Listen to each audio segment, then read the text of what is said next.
Une multitude de monstres fonçait sur eux à toute vitesse. Avant que l'homme n'ait le temps de réagir, l'un des monstres lui saisit le bras. En voyant ça, la femme donna un puissant coup de pied au monstre et le fit basculer de la falaise.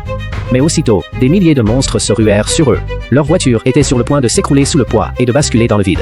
L'homme tendit rapidement une boîte en bois à la femme, lui disant de la coincer sur l'accélérateur. La voiture gravit alors la falaise toute seule. Mais à peine eurent-ils le temps de souffler que les monstres les assaillirent à nouveau. L'homme attrapa une énorme machette, la brandit et se déchaîna contre les monstres. Si les monstres parvenaient à grimper, ils seraient tous coincés ici. La femme ne montra aucune peur. Elle attrapa une hache et frappa les monstres à coups répétés.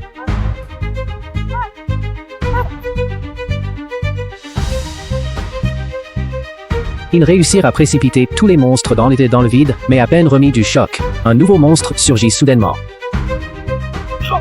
Non.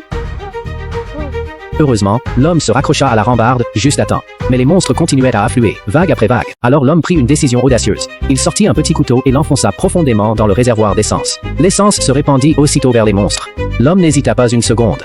Il grimpa en vitesse sur la voiture, ouvrit une bombe incendiaire et la lança.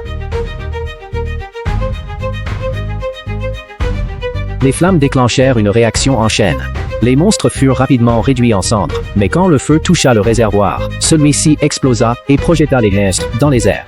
Heureusement, grâce à leurs réflexes, ils esquivèrent l'explosion. Pour éliminer toute menace, la femme trancha définitivement le câble en acier. Ils furent enfin libérés, débarrassés pour de bon de l'assaut des monstres.